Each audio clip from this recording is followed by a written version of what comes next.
welcome to another edition of Confidently Speaking with DOC. I am your host, David Doc Shirey, author of the book Rare Confidence, Strategies and Inspiration to Strengthen Your Belief that you can achieve anything.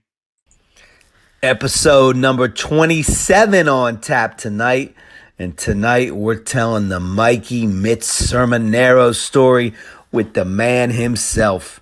It's an American story of a rough upbringing, getting in with the wrong crowd, crime, drugs, prison, and living on the street. But it's also a story of redemption, of starting a family, of running a successful business, all the while battling demons on a daily basis. This is the Mikey Mitts story. But before I introduce Mitts, just a reminder to comment, ask questions. We'll get as many of those on the air as possible. And if you guys can share this video, I would really appreciate it. I owe you a beer. Next time I see you, call me on that. I'll know if you shared it. Without further ado, let's meet Mitts, my man Mitts. What's happening? How are you, Doc? How's everything out there? Everything is great, Mitts. Man, I am so happy to have you on the show tonight, Mitts. You know, one of the things I thought about when I thought about having you on the show, my man, was that your story, while unique to you, and you certainly have some really unique aspects of it, there's a lot in your story that a lot of people can not only commiserate with, but can identify with. You know, a lot of people out there have had troubles and have had comebacks from it, and everybody loves the great American comeback. And although your story is still being written, Mitts, I want to tell it. I want you to tell it. And I think that this is an opportunity for you to get it all out there, man. Get it all out because the world needs to hear the Mikey Mitts story. So let's get right to it, Mitts. I know you were born 1978 up in the Pocono Mountain regions of Pennsylvania, Carbondale, PA, right? You got it, brother. Right. Yeah. And you started boxing when you were, what, 12 years old? You started boxing. What got you into boxing, Mitts? So, believe it or not, Mitts used to get bullied. I was that kid that got bullied. And I just, basketball and boxing were double B. Like the court, I can always go and work on my game. But boxing got me started because I got bullied. You know what I mean? There were some things at home that I didn't like, and I wanted to be that protector. But, my parents did everything in their power and the best they could. But, boxing for me was an outlet. I used to call the heavy bag my best friend because no matter what I did to it, no matter how hard I hit it, no matter what I did around it, no matter how long I stayed on it, it always did one thing. It called me back. It always welcomed me back. That was the attraction. I know that shortly after you started boxing, right around the time I believe you were about 13, 14 years old, you started to split your time between Carbondale, PA up in the Poconos and down in South Philly, which was a good, 2 hours and 45 minutes away. How did your connection to South Philly come about? So between Carbondale and Scranton, Pennsylvania, it's an inner city in Scranton, Pennsylvania. And I met some family, people. And then I found out there were some Semoneros in South Philadelphia, and, we were sure-tailed cousins. So now at 13 years old, I found out what 95 was and the 3 hour and 15-minute Greyhound bus ride. So here I am telling my parents I'm headed to, I'm headed to play ball. I'm going to go down the line. I'll be back in 5-6 hours. I'm jumping on the Greyhound, you know what I mean? And I'm coming back. This is just before security was, tight. Let's just say that. I'm a 13-year-old good-looking little kid, you know what I mean, with a basketball in one hand, boxing gloves on the shoulder, and whatever I got in my duffel bag. Well, and then I come back, and saw one person, and then it just started. All right. So at age 13, Mitch, you shared this story with me that at age 13, you did your first delivery in an old brown paper bag. and you were told, don't look in the bag, kid, and come right back. So my question to you, Mitch, was, who told you that, and what do you remember about that? Yeah. He'll remain nameless, but I remember one thing. I remember fear. That's what I remember, right? So this one particular person, when I came up at 13, at 13 years old, I was idolizing 19 to 25 to 30-year-old men, trying to emulate and do what they do. Now, mind you, at 13 years old, I was also 175, 180 pounds. You know what I mean? And I had facial hair, so I had the stash and the goatee going on, but I remember being told, don't look in the bag and make sure you come right back and everything will be okay. And that process went on for a good 2 years. And then I finally looked in the bag, and then it was yard out. Right. So I know a couple of years later, Mitch, you shared with me that you were out in Colorado and you and a couple of your boys, and you won the Triple Crown Hoop It Up tournament, right? And I see you with hair here, and I'm like, who is that dude? But one of the questions I had when I saw this picture, Mitch, was, boxers and wrestlers typically don't make great hoopers. What kind of hooper were you, Mitch? I started all. I mean, I could ball, Doc. I mean, my man in that picture, TJ Moody. That was my ace in the hole all the way to the left. The guy in the middle, John Duffy. So our team name was Who's Next. So what kind of hooper was I? So, I went to this Catholic school, 9th and 10th grade, and I made the varsity as a freshman. And then I played JV my freshman year. And then my sophomore year, I upped it to the varsity level. I transferred to the public school. And then I was sixth man my junior year, and then I was a starter my senior year. And what kind of baller was I? I give you between 15 and 25 a game. Wow! Yeah. Wow! Yeah. But I was basically I've played this one role my whole life, Doc, and that was the muscle. Right. Well, that takes me into the next point here, Mitch, because I know right around that same time you became the muscle for 3 different groups of guys across the country, kind of like a freelance debt collector, if you will, and you really didn't want Mitch knocking at the door. And I don't want you to use any names, Mitch, but who were Doc, what are you trying to do, Doc? Tell me who these guys were, where they send you. Where'd they send you, Mitch?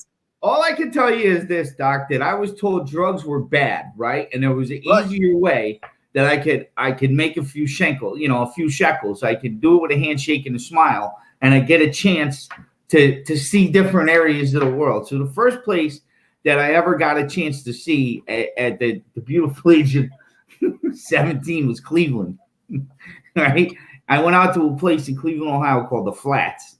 This is around the time when, Bob Sura was playing for Florida State, right? Sure. So I remember going to this place, and it no longer exists, so I could talk about it. Place called the Sunshine Cafe, right? Yeah. And it was the first time that the door didn't want to open. Let's just say that, right? And listen, excuse the expression, I got my ass kicked plenty in life, right? Yeah. This was one of them, this was definitely one of them.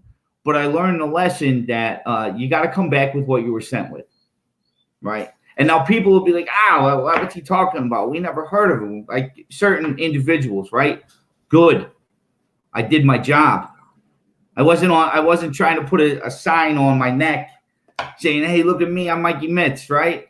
You know what I mean? Well, Mitch, you told me that you would show up in a suit and a nice firm handshake, and you would say to them what? Which it's not going to go the way you think it is, my friend. You should just probably hand that over. How are you? Your obligation is here. Huh? What do you mean by that? It's not going to go the way you think it is, my friend. You see this 17, 18-year-old kid. Let's just say 18 years old, right? You see this 18-year-old kid, and the man you see in the picture, I don't look like that at that time. I'm clean shaven. I got some hair. My suit was made by Polo, not the the one I got on there. And I got this little hometown attitude feel to me. But you don't understand that I don't have a choice in the matter. I don't have a choice. I've already made my decisions and choices to be with these people in my life, right? And I'm not going to disappoint them because they didn't disappoint me, or so I thought. You understand what I mean? Right. So go ahead. I'm sorry. Well, I was going to say, did you ever not come back with the money? Once. What happened? I went to prison. You didn't come back with the money and you went to prison. All right, so let's talk about prison for a minute, Mitz. Age 20, you got arrested for the first time. If I'm not mistaken, you were sentenced to 5 years. What was it that happened there that got you arrested? And then tell us a little bit about what your life was like your first stint in the joint. So I got indicted for possession with intent to deliver. I got indicted for fraudulent counterfeit credit cards. I got indicted for a numerous amounts of things, but Mitch did one of these. So at 20 years old, I remember somebody near and dear to my heart said to me, he said, "Don't say nothing till I get there and you never rat." And I didn't. So, but what was my life like? So I was scared to death. I remember seeing the county jail in Philadelphia first. I saw the first county jail I saw was CFCF, Crown From Hold Correctional Institution. And at the time, the city was on fire in Philadelphia. You know what I mean? Yeah. It was sad. It's when the epidemic first started. You know, it's always been there, but it really started to take off, you know, like 98, 99. So I see the inside of this prison, and I don't know what to expect. They give me this orange jumpsuit, and I'm asking for the correct size, right? I'm thinking, oh, you know, all right, I'm going to be in and out of here. And then when I went in front of a judge, they said, you know, we're going to sentence you to 2.5 to 5 years in a state correctional institution. I said, how many? 5 months? Oh, no problem. They go, no, sir, 5 years. So when I got to Graterford, it was probably one of the scariest feeling ever was looking up at the wall. It's about 60 feet high, right? And I think that the system does it for a reason. You drive by it, and the sheriffs drive real slow. And then when you get to the block, like you guys can see all this stuff on the movies, you know, like fresh meat and all this other shit. Excuse me, Doc, all this other stuff. That's not really how it is. But I will tell you this: if you show weakness in any form or fashion, like if you came up to me and said, hey, let me get that bag of chips and I'll pay you back. And I just say, okay, but I don't go for my chips that I want you to pay me back. Well, now it's going to be my whole bag of food, you know, and Mitt's got his ass kicked a lot in the prison system because you're not really getting a fair one. You're really not. You're not getting a fair one. So from Graterford, they sent me to Camp Hill, and from Camp Hill, they sent me to SCI Dallas, which is 60% life. Dallas, PA. 60% of the population is doing life over there. So Mitch, you do 5 years, you get out, and then about a year later, right back. You get sent back for like another 4 years. What did you do to get sent back, Mitz? Parole violation after parole violation, and then I got give our viewers an example of what a parole violation is. Like, what would you have to do that is considered? So if you're on parole and you catch a new arrest, or if you have police contact, your probation officer has the ability to resentence you or send you back for the time you have left. And I had 48 months left on my parole. Last year, I got off of parole from the first time in my life since the year 2002. Last year was the first time. Muzzle tough on that, Mitz. Thanks, sir. Appreciate that. You know, Mitz, you shared with me that all in all, you did about 10 years and 6 months behind bars. And you told me that, you know, you spend this much time in the joint, and after a while, you start getting used to a routine. You become comfortable with the routine more so than on the outside world. Can you tell me a little bit about what you meant by that?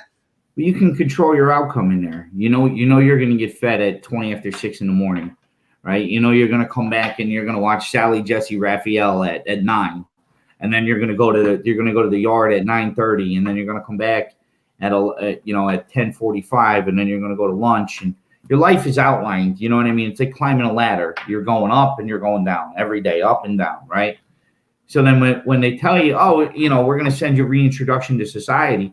Reintroduction for me after a 5-year stint was I went to this class with a counselor who did not know me, did not know where I was from, with about 30 other people getting out in the next month. And they show you how to fill out a resume that the template is from like 1978. Seriously. Right. And they tell you that, well, you're going to be able to go and you're going to be able to find a job right away. And a halfway house is going to help you. And this person's going to help you. And that person's going to help you. But the reality of it is, Doc, that if you don't help yourself, nobody's going to help you.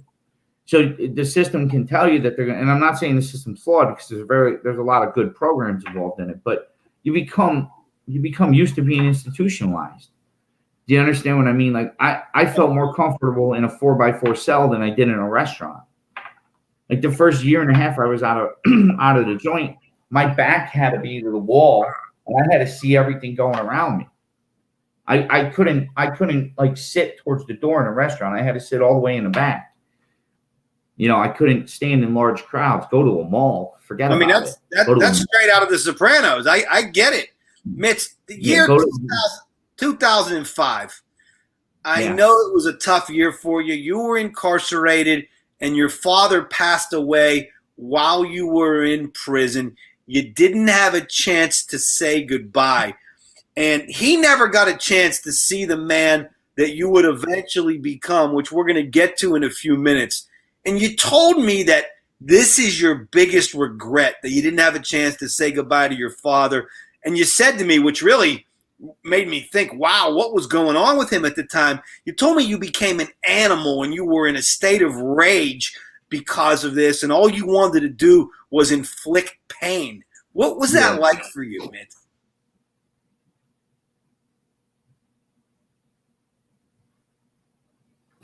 You know, so my dad was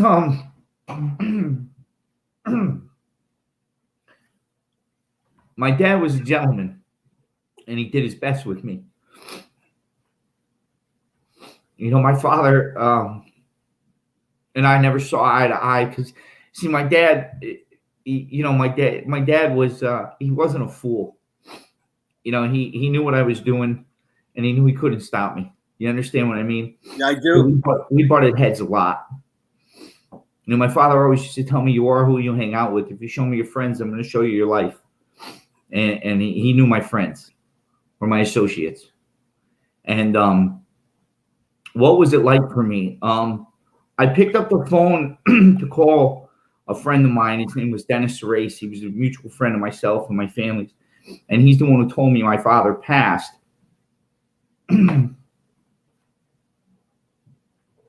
And what my dad saw was a sick man prior to his passing. He saw an angry young man. He saw a lost soul and knew it. And he tried to save me, Doc. He tried to direct me in different ways that I just didn't see. But being a father today, now I see it. So with the rage, you want to talk about the rage. So the first bit of rage was exhibited towards a prison guard because I had tears flowing down my face on this prison tier, and a few people that I did associate with circled around me at the phone, you know, to make sure I wasn't vulnerable. Do you understand what I mean? I do. So, and then the first bit of rage was a prison guard who told me I should have thought about that. I should have thought about, I'll never forget it. He said, well, you should have thought about all that before you came to this fucking place. Excuse my language. Right? And that was it. It was a wrap. It was a wrap. I didn't get an opportunity to talk to my mom for like 4 days after that because they maced me. I pieced him up and just wouldn't stop. And it didn't matter after that to me because at that point in time, I wanted redemption so bad prior to his passing. I wanted my family's love. Like I didn't know how to get it. Do you understand what I mean? I didn't have strong people in my life like yourself. I didn't have strong people in my life like Steve Rosenberg. I didn't have strong people that I can, like Barry, like David Kodesh, like Brian Miller, like my buddy at J&J Concrete, Jeff Travellini. Like, I didn't have strong men in my life to show me a different way, right? Like I emulated street dudes, where there's no emotion. It's like kill or be killed. You're going to take or we're going to take from you. That was it. And like I said, and everything else, like if you looked at my rap sheet, you would see junkie crimes, right? You wouldn't see the Mikey Mitch story. And I'm glad you see junkie crimes, because if you didn't, I probably wouldn't be telling you the Mikey Mitch story. Well, we're telling the Mikey Mitch story tonight, Mitch. And that's what I mean. I appreciate you going there and sharing that with our audience. And I think it'd probably be a little cathartic for you as well. And anybody who's a father or a son feels your emotion, Mitch. And I know that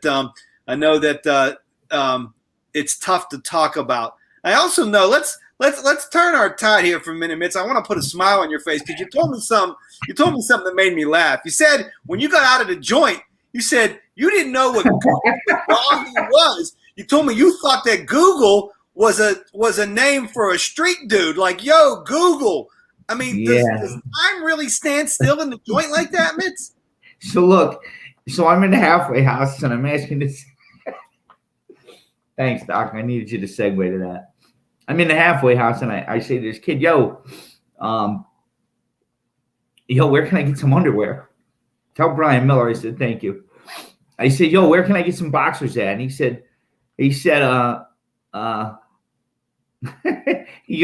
to me, he says, man, I don't know. Google it.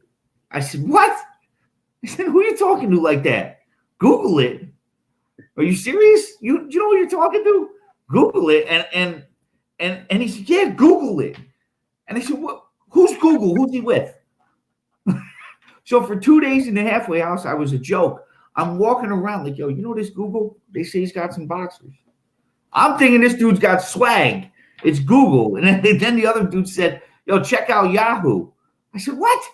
So I had no idea. I mean, that reminds me of the Shaquille O'Neal story when he got his first paycheck from the NBA and he looked at his pay stub and he said, when I find this Fico guy, I'm kicking his ass. But yeah, so let me ask you a question, Mitch. We have a question from one of our viewers. Brian Bennett wants to know, for all us normal guys who haven't done 10 years and 6 months in the joint, did you know anyone like Morgan Freeman and Shawshank who could get you things, who you would go to? What kind of things, Brian? You can listen. Let me tell you something. If you don't believe that you can get high in jail, you can get drunk in jail, you can get a cell phone in prison, you should Google it, but because you can get all of it. There's always or Yahoo. Yeah, or Yahoo. I mean, right? You maybe be able to find a LinkedIn at this point, right? I've upgraded, but you for the right amount of money, and I'm glad that person asked that question because it's going to tie into something you and I know we're going to talk about later in the show. You can get anything you want as long as you have cash money or a vulnerable family member to send whomever that cash money. So, Mitch, you're in jail for 10 years and 6 months off and on. We talked about the routine. You were used to the routine. It gave you structure. You knew what to expect next. You get out and things don't go great. And eventually you start using drugs. You become addicted. Mitch, I know it's hard to talk about, but it's part of your story. Tell our audience what drugs you were doing, Mitch, and what was it that you were escaping from at the time? So I'm a cocaine cowboy. There's no doubt about it. And I dabbled with crystal meth. What was I escaping from? I was escaping from Mike. Not Mikey Mitz, not Mikey, whatever. Just plain old Mike. Because to look in the mirror at that point in time, I didn't even know who I was. So what am I running away from? I was running away from myself. I was running away from my past. I was running away from guilt. I was running away from shame. I was running away from responsibility. I was running away from breathing. And you may ask what I mean by that. I just, everyday, day-to-day function was about one thing and one thing only, more. How am I going to get more? Now, Mitz, you shared with me the scariest moment of your life.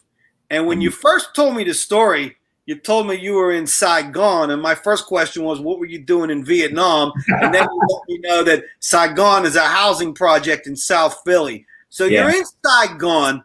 You're in a drug-infested stupor. You have multiple guns pointed at your head, and you're pistol whipped. But you told me they wanted your drugs, they wanted your money, but you didn't give up the goods. Why didn't you give up the goods, Mitz? I didn't give up shit. It was my last $20. Listen, I mean, you know, like I get the gun pointed straight at me.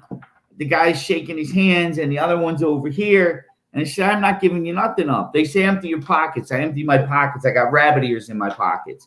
Yeah, I already know. You know what I mean? It's not in my pockets. So I get banged in the back of the head. I got the mark to prove it.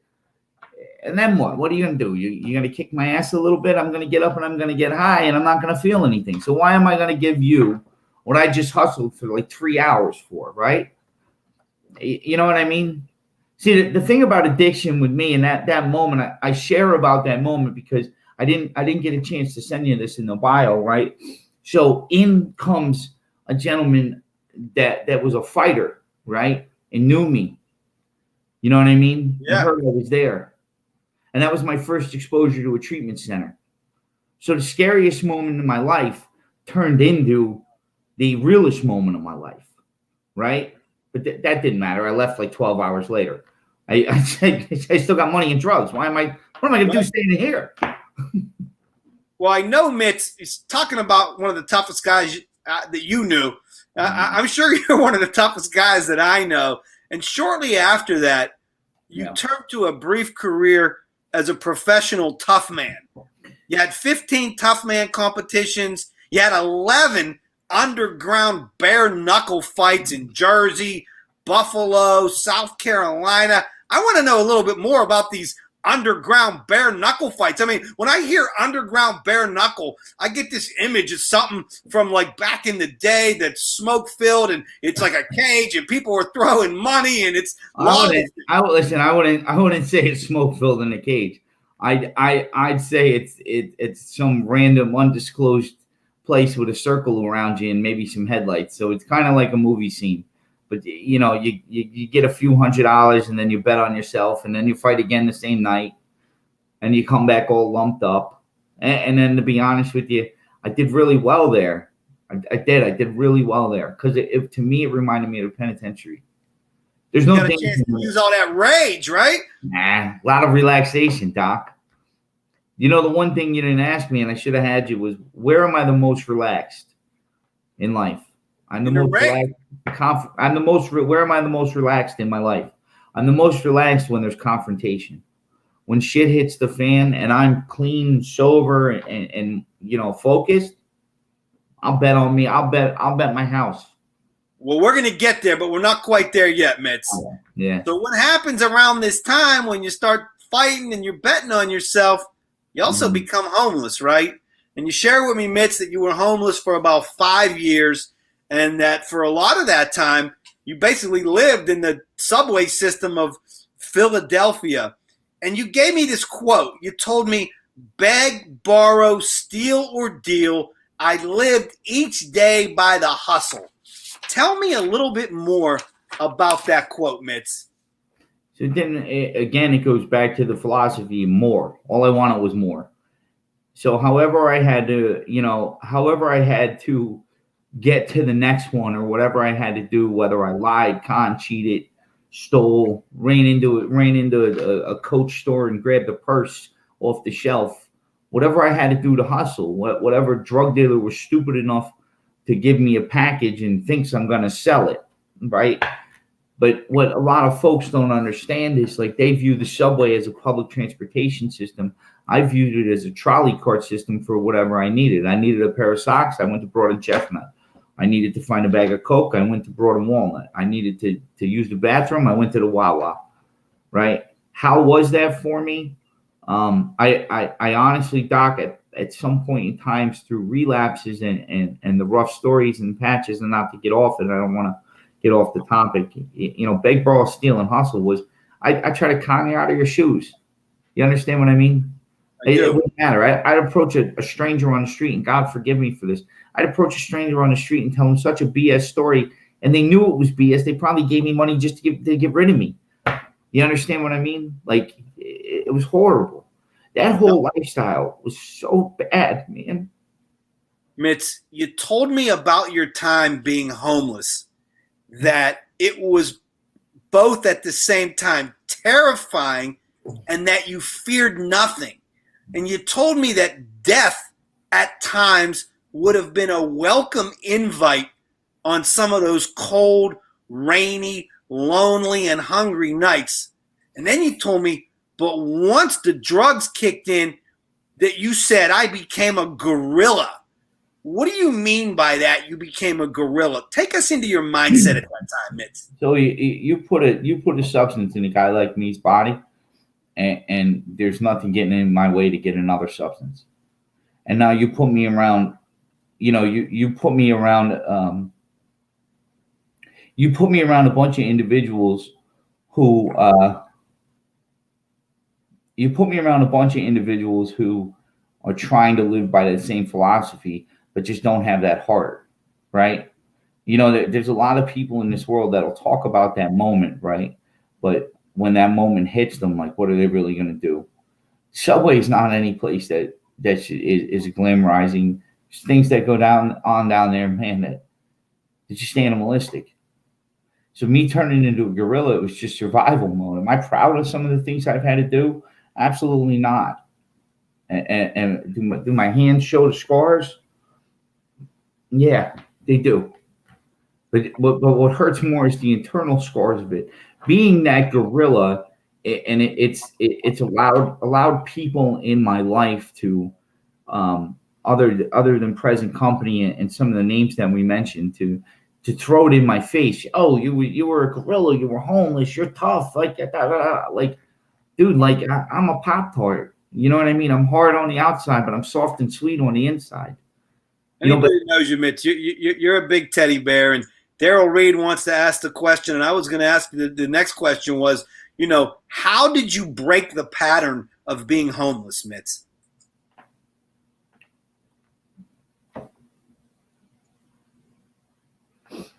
So I want you to imagine like you're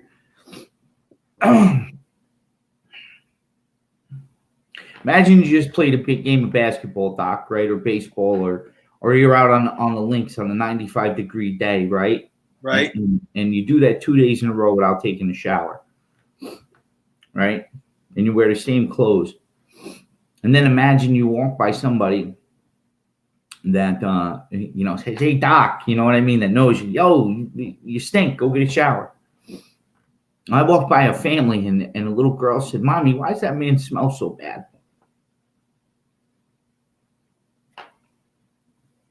So I got myself into treatment and vowed I'd never go back to the subway. But I wish I could tell you I never went back to the subway. And I think you and I both know that that's not the truth. Well, I do know, Mitch, that you found boxing again. Yeah. And I know that. My man, there he is, Ken Reeves. Right. But I know that at this time, you started to train others. That was the way you felt you could kind of give back. And it also helped you kind of have a purpose. And you told me that you loved it when the people that you were training would hit you. How was that cathartic for you, Mitch? You've been one of those people, Shari. I have. I mean, Kadosh went a little easy. So here it is in a nutshell. Like, I don't know. It's just something about it made me feel alive. Like, the average person's gonna throw their hands. You've been on the beach with me. You've been in Pittsburgh with me. You know what I mean? I shake my hands a little too much. You told me. Yeah, you shake your hands a little too much. Your guard's not there. You know what I mean? But don't worry about it. I got your back. You're my guy. But it would, for me, it just made me feel alive. But the satisfaction that I got out of being able to see somebody who, when they first started with me, their hands are out here and their heads down like this, and they're shaking their hands and they're nervous, and then you see them confident. Right? Rare confidence, right, Doc? Yeah, baby. And they're slipping it in, and then they're coming around. but to see the satisfaction that a person had when they made contact, it made me feel good. It hurt a little bit, but you know, I mean, it is what it is. But it just because I could, I guess it just was a feeling of you know, guys in the industry are probably like, oh, you're freaking crazy. I'm not letting nobody tag me. You know, I guess it's different strokes for different folks. Like pain was nothing. Huh? All right, so Mitz, so then, and I don't know if this was something that the court asked you to do, but you start speaking to schools and to at-risk kids. And I want to show a clip of one of these talks that you gave. Sure. And the first thing you ask the kid is, who's repping a color in here? Let's take a look. Who repping a color? I guess you was right. I guess really ain't nobody legitimately repping a color. Because if they was repping a color or repping a set, they would have to tell me. Because you have to be proud of your set. You got to be proud of your set. What they got up here? MOB? All right. Is that what it is? MOB? What is it now? Right. So you just exposed your whole hand. It ain't, but I don't know what it is. Did I ask you that? I asked you if there was a set up here. All I can say to you is this: if you think that set, if you think that facade, that whatever you want to call it, loves and cares about you, please. I was upstate with some of the hardest Crips and Bloods that I do not want to be around, and I'll fool with anybody. And guess what? They all say the same thing. My set don't love me. My set ain't gonna do this time for me.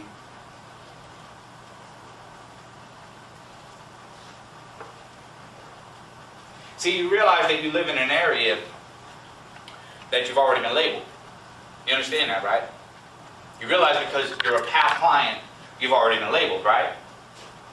You understand that? You realize that you're on juvenile probation. You've already been labeled, right?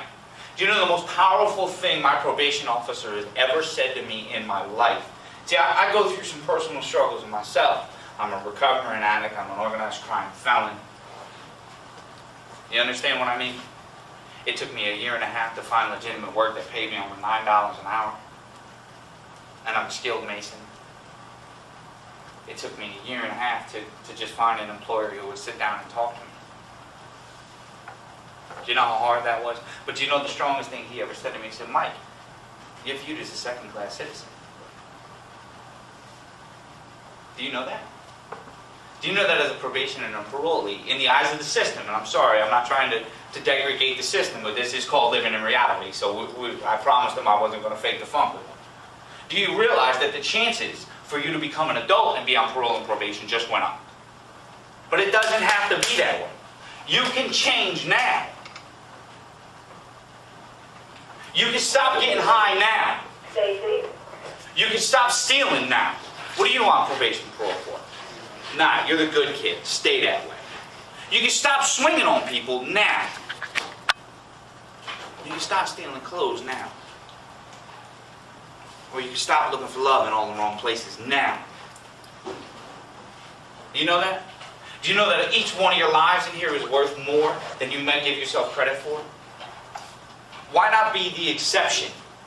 Why not be the person that exceeds and and goes above and beyond? Why not achieve? Why not strive for more? Who's got goals in here? You finally... Yo. You then meet Barb, right? The turnaround is well underway, Mitch. You meet Barb, such a lovely young lady who I've had a chance to meet and spend a little time with. Barb has 2 beautiful kids. You guys get married. Now you're a family man. And you told me, Mitch, that one of your proudest moments of your life was when you came outside one day and your son Connor, there he is, he was playing with his friends, and he told his friends, "That's my dad." What has Barb and the kids meant to you, and how have they made a difference in your life, Mitz? So Barb and I knew each other way back in the day when Mitz was a bouncer. We don't really talk about that too much, but Barb and I knew each other way back in the day. But how has Barb How is Barb?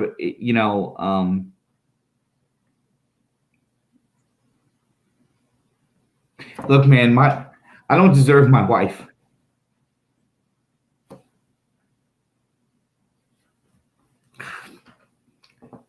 That woman has pulled me out of the subway. She's pulled me out of the depths of hell. And any wrongdoing I've ever done to her, she never deserved. She's my rock.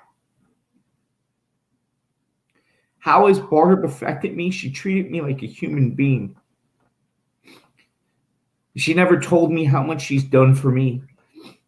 She's never thrown in my face anything she's ever given to me. All she's ever asked me for was loyalty, love, and respect. And there were times I just couldn't do it. Numerous times I've never given it to her. Barb's turning around to the point where I know what it is to feel, even when I don't want to. You understand what I mean? Like, Shirey, there's a couple people in this world, and my Pittsburgh gang, and you know who you are, that I'll come out of retirement for, and you're definitely one of them. Mitz, I would never want to speak for anybody else, but I know that Barb sees in you a man that she knows you can become and are becoming. And you know what they say, with the right woman, I could go straight to the top. Hey, listen, Mitch, you and I got to know each other last year, 2019. Yeah.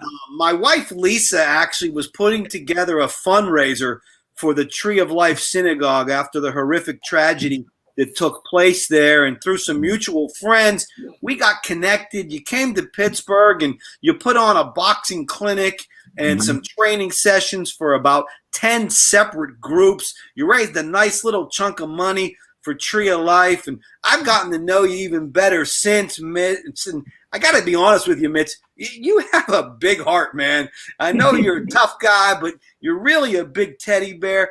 Tell me where that big heart comes from. I honestly think that it's funny, man. I wear my heart on my sleeve. I try to treat people the way I was never treated when I was at my lowest. And until Barbara came in my life, Barbara came back into my life, I didn't know what that kindness was, that unconditional love. So I guess my heart, it comes from not having one for so long. I'm a big nerd, Doc. Halloween is a huge holiday to me. I sent you the picture of what Barbara, you know what I mean? I care about the people who care about me, even when I don't care about myself. But where does the huge heart come from? It's probably my nanny, man. My mom's mom. I didn't really send you a lot about her. She passed away a couple of years ago, and when things weren't what I wanted them to be, I could always go. Even when I was doing what I was doing, I'd always go to her place for tea and toast. I'd lay down on the couch. She'd make me a cup of tea and give me give me some toast with butter and jelly. Typical Italian nanny. And her heart was huge, and I miss her dearly. And I wish my children had the opportunity to meet her. But my mom is an amazing, amazing grandma. She's an amazing nanny, and it's just amazing. It's funny you asked me a question like that, man. I don't know, where did my heart come from? I guess it just was always there. I just needed the right people to bring it out. Well, anybody who's watched this show tonight, Mitch, can tell what a big heart you have. And I want to talk about another one of your loves. And this may be besides the fact that you have such a big heart, this may be your greatest skill. Mitch, you have built a tremendous business. I mean, listen, you are absolutely killing it, kid. I know you've got plenty of work right now. I mean, word on the street is that Sermonero and Sons does quality work. It does quality work at affordable prices, and that's why there's so much business coming to you. And I'm showing some clips right now of some of the work that you've been doing.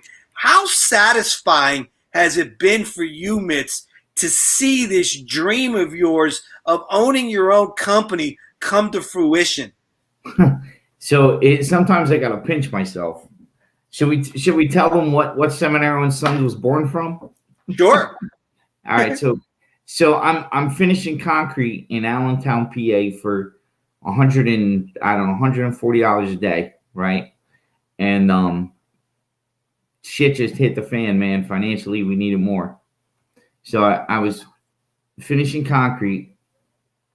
I was training people in boxing, and then I put an ad on Facebook for stucco repair. So Seminaro and Sons masonry was built from a $250 repoint job, right? And then a week later, it was I think one of my customers is in Brenda Van Leuven, who gave me my second job on my own, and then it turned into a patio, and then it turned into a walkway, and then it turned into steps, and then it turned into retaining walls. How satisfying is it?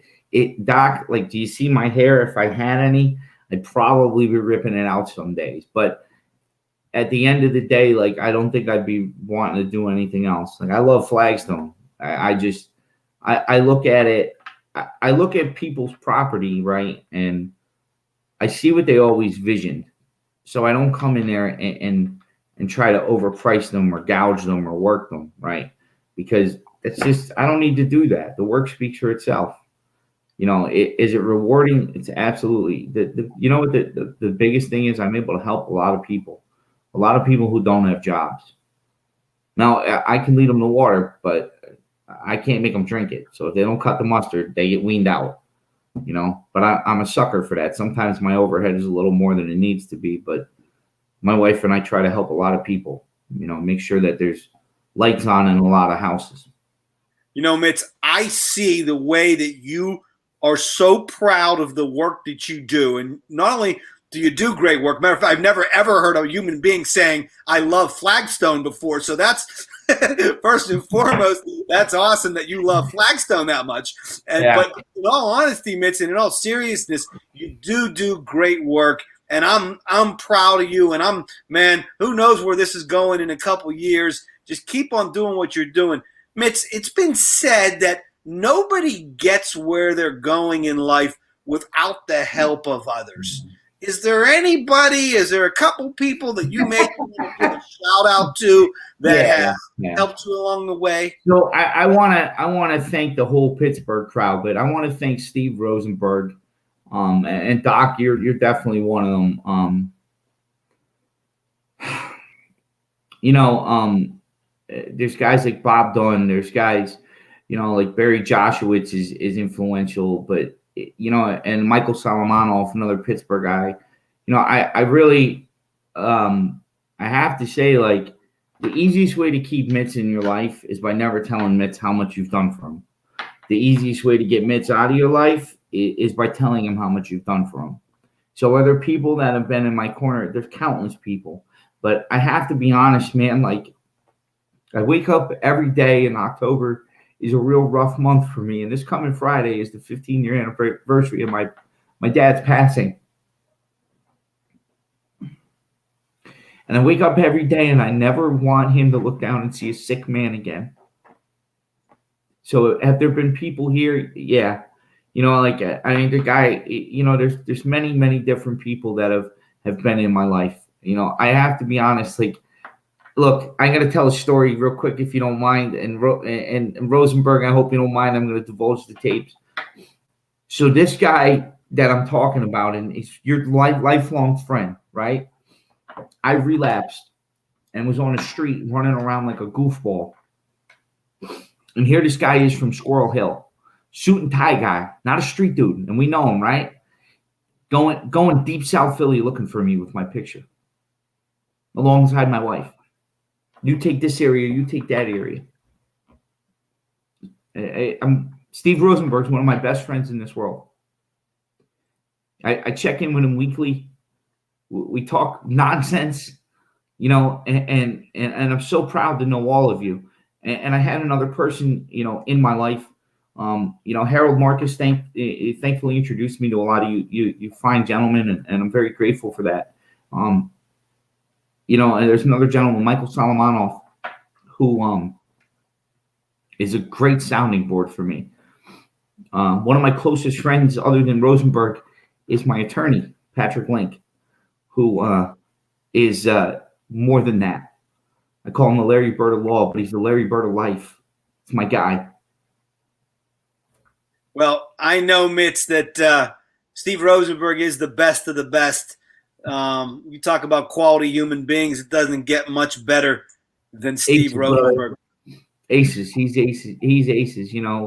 He's fantastic, man. He's just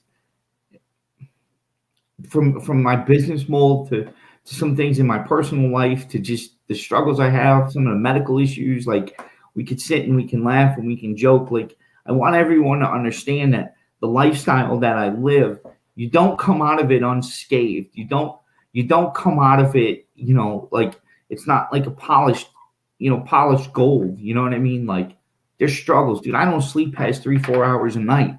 I talk in my sleep ridiculous things, I'm sorry, I'm getting off topic. No, it's fine. Mitz, we are we're getting to the end here, so I want to do a couple quick takes with you, okay? I'm going to ask you a couple questions, Mitz, and really, I want you to give me short, sweet answers, all right? First one is, what are the biggest regrets that you have, Mitz? Time. I can never get any of that time back that I wasted on through addiction. But more so, my biggest regret is ever hurting my wife. You're not saying bye to my dad, obviously, but my biggest regret is ever hindering my marriage. Mitz, what advice would you give to someone else who's been in a similar dark place that you've been in? Don't wait for nobody to pull you out of it. Pull yourself out. Pull yourself out. Doc, when I finally decided to get off the streets, listen, I had somebody else's clothes on, bro. I had somebody else's clothes on my back. What advice would I give? To be honest, but be ready. Don't ask for help if you're not ready. What does the future hold for Mikey Mitz Sermonero? Phew. Relentless, brother. That's what I could tell you. So I want you to understand something. Like, see, the way that I attacked addiction and the everyday hustle and everything else is the way I look at this masonry field. I'm trying to build a legacy for my son Connor, and my son Alex works with me. My 21-year-old, he works with me, and I'm proud. I'm proud to have that. But what does the future hold? More Flagstone, baby. I see Flagstone in the forecast, Doc. A lot of word on the street is you love Flagstone. Love it. And I'm going to tell you why. It's timeless, like Ralph Lauren polo. It's classic. Never goes out of style. Just like DOC. He never goes out of style. Mitz, where can our friends who may be watching in Eastern Pennsylvania, and actually our friend Alexandra wants to know if you do any work in Pittsburgh, but where can people find you and get a hold of you online to see if they can possibly bring Sermonero and Sons on board? So you would go to my personal page, Michael Sermonero. And the reason I keep it a personal page is because I want people to see that I'm real. I'm a small business with old world craftsmanship, and we're going to give you quality work at affordable prices. I take the jobs the big guys don't want, and then some of the jobs I got the big guys want. So here's our business card right here. I don't know if anybody can take a look at that, right? And I want everyone to know something about this card. You see it as just a card, right? So I see it as promise. I see it as a future. I see it as redemption. I see it as I don't have to hurt anymore. Every day that I hand one of those cards out, I know that I'm never going back to that subway. Every day that I hand one of those cards out, I know that I'm moving in a direction my friends are going to be proud of, but more so that I'm going to be proud of. So you can find me at Michael Sermonero on Facebook. And you just message request me and tell me what you got going on. And to your friend out in Pittsburgh, how big's the patio? Let's see what we could do. Hey, Mitz, anybody who knows you, anybody who watched this show tonight, I guarantee it, everybody's rooting for you, Mitz. Thank you. Love you. Keep on keeping on, man. You know how to find me 24/7 if you need me. I got one question for you, Doc. I got one question. All right. How's my hair? Looks good, man. Looks That's all great. that matters, you know. Looks Barry great. told me to ask you how my hair was, so I figured Mitz, I can't thank you enough for coming on. I'm going to put you into the virtual green room. Don't go anywhere. I want to talk to you for a minute after the show, but I got to tell my audience what we got going on next week, all right? I love you, Doc. Thanks, guys. Everybody, God bless. Hang out. Man, powerful stuff. Powerful stuff, man. Life only stops getting better when you stop trying, and Mikey Mitz Sermonero certainly is testament to that. All right, next week on a special night, next Tuesday night, not Wednesday, next Tuesday night, because that's when we could get him. We got personal trainer extraordinaire, Brendan Beggs. You know, in the age of COVID, 7 months of various forms of lockdown, there's a lot of people out there. Maybe put a couple extra LBs on.